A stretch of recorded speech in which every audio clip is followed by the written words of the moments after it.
Halo semuanya, Assalamualaikum warahmatullahi wabarakatuh.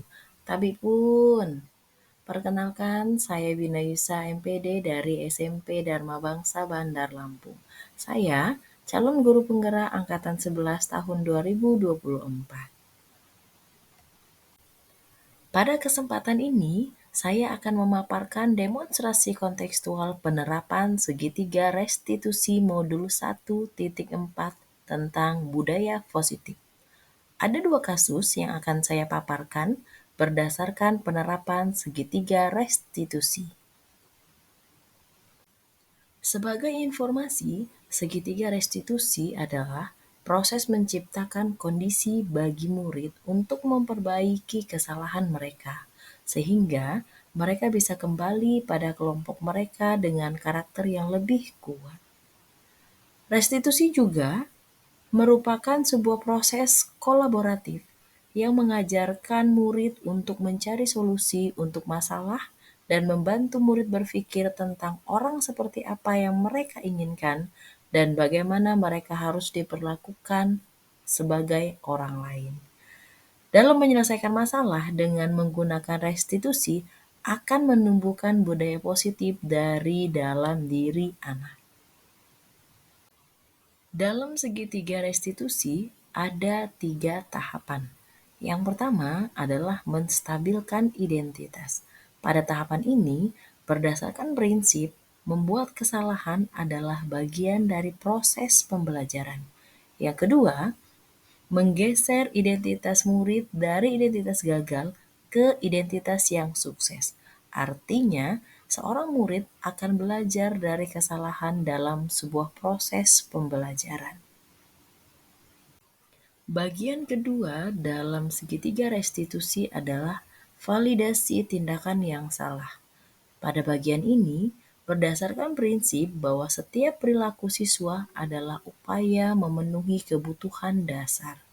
Posisi guru bergeser dari pemikiran stimulus respon menjadi proaktif dalam menyelesaikan masalah yang ada, menggali dan mengakui adanya kebutuhan murid sehingga dapat memperbaiki hubungan antara guru dengan murid. Murid akan lebih menyadari tindakan mereka bahwa mereka salah dan mereka memiliki alasan mengapa mereka melakukan hal tersebut. Selanjutnya, pada tahapan ketiga, segitiga restitusi adalah menanyakan keyakinan. Pada bagian ini, murid akan diberikan pertanyaan-pertanyaan bermakna untuk memunculkan motivasi intrinsik berkaitan dengan tindakan yang salah. Yang kedua, murid mampu mengaitkan keyakinannya dengan keyakinan kelas dan tindakan yang salah.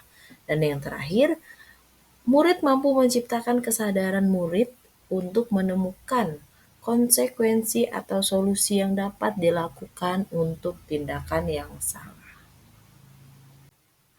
Ada dua kasus yang saya gunakan untuk penerapan segitiga restitusi. Kasus yang pertama yaitu Lula marah kepada temannya dan memukul meja karena pekerjaannya dicontek oleh temannya saat ia sedang pergi ke toilet. Lula kesal dan tidak bisa menahan emosinya sehingga ia sempat melontarkan kata-kata buruk kepada temannya.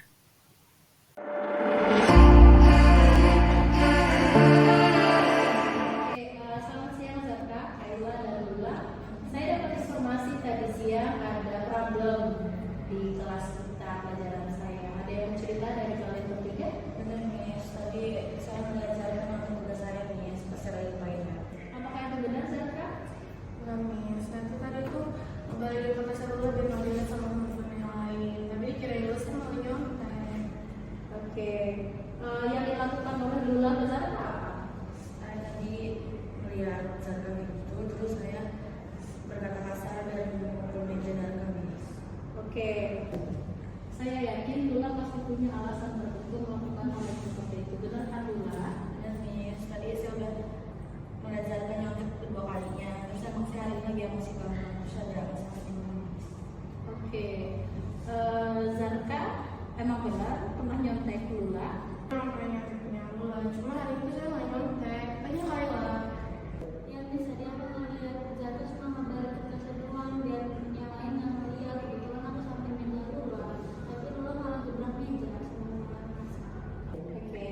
kasih Kayla, kamu sudah memberikan keterangan yang baik untuk masalah ini.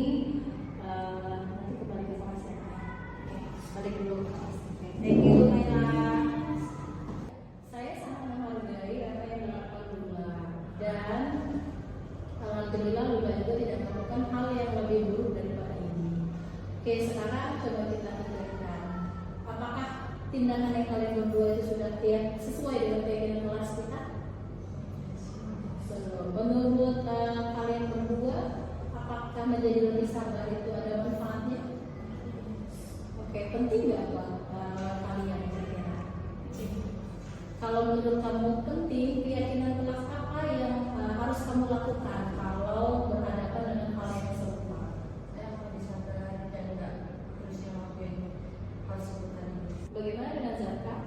Saya juga melakukan ini. Oke, untuk Lula, apakah kamu mengetahui kesalahan hari ini dan bersedia memperbaikinya? Yang saya tahu tentang saya berjanji nggak akan mengulangi lagi dan bermaaf dan bila ada kesalahan kayak tadi lagi sudah langsung terhubung. Bagaimana dengan Zarka? Apakah menerima permintaan maaf Lula? Baik, kalau begitu coba kalian berdua silakan saling memaafkan.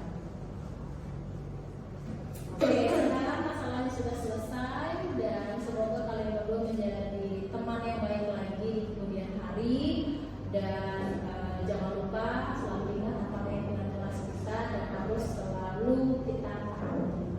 Oke, beres ya permasalahannya. Oke, kalau begitu boleh kembali ke kelas. Terima kasih Lula. Terima kasih Zarka.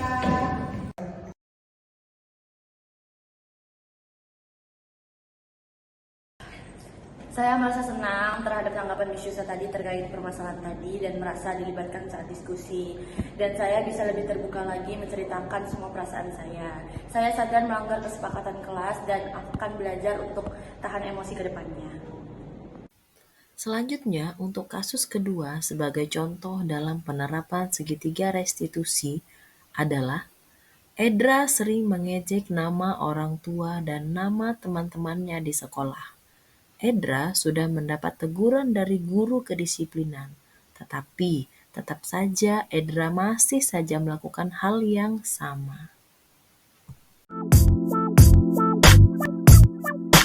Selamat siang Edra dan Kayla. Siang, Miss. Saya dapat informasi tadi siang di pelajaran saya kalian saling mengatai nama Bapak.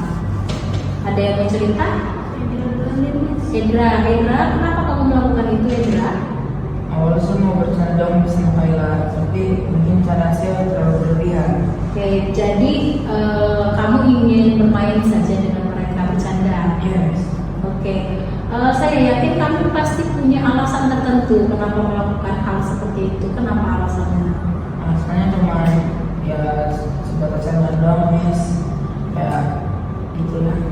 Oke, saya menghargai alasan kamu bahwasanya ingin senang-senang aja, ingin buat mereka kesel ya.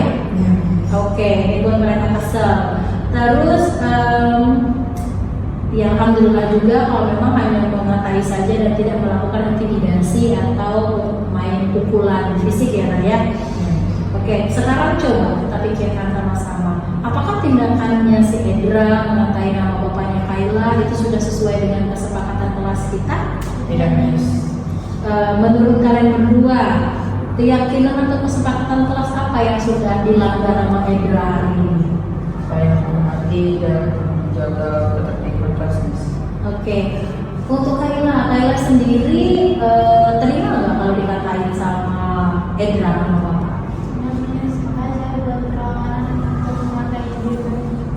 Oke, terima kasih untuk Kayla juga sudah berani speak up dan melapor ke Miss bahwasanya kamu merasa dirugikan karena dikatain nama bapak Kayla oleh si Edra.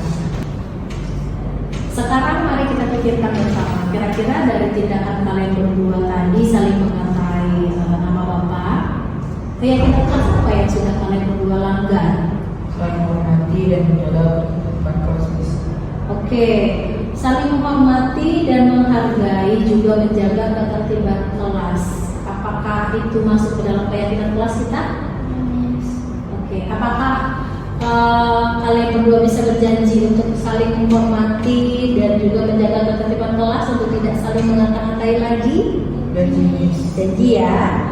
Untuk Kayla, apakah kamu memaafkan jika Edra meminta maaf tentang kesalahan dia hari ini? Oke, Edra, kamu menyadari kesalahan apa hari ini? Dari bisa Apa kesalahan kamu? mengajak nama orang tua Kayla. Oke. Edra, untuk memperbaiki kesalahan kamu, kira-kira apa yang harus kamu lakukan? Meminta maaf kepada Kayla. Oke, Kayla menerima permintaan maafan Edra?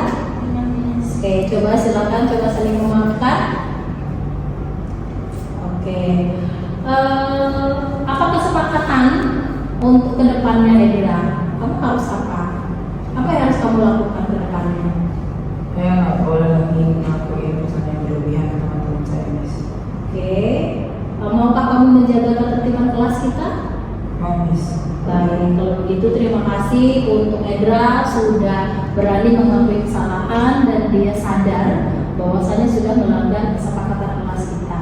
Dan kalian berdua juga sudah saling memaafkan. Semoga nanti pertemanannya akan tetap langgeng dan menjadi saudara yang baik. Oke, baik. Terima kasih untuk Kayla juga sudah lapor ke Miss Yusa dan Edra sudah mengakui kesalahannya. Terima kasih hari ini. Teman-teman ya.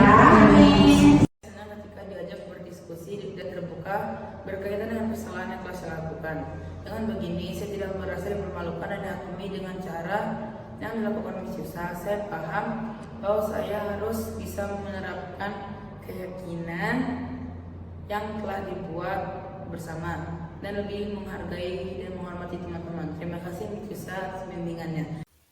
Dari dua contoh kasus yang saya paparkan sebelumnya, memang betul penyelesaian masalah dengan 3 langkah segitiga restitusi merupakan langkah baik juga tindakan yang tepat dalam menangani permasalahan sekaligus menumbuhkan budaya positif dari dalam diri murid. Dengan demikian, murid dengan sendirinya akan memikirkan tindakan apa yang akan dilakukan atau yang telah dilakukan kaitannya dengan keyakinan kelas yang telah dibuat secara bersama-sama. Demikian informasi dari saya ucapkan terima kasih. Salam guru penggerak.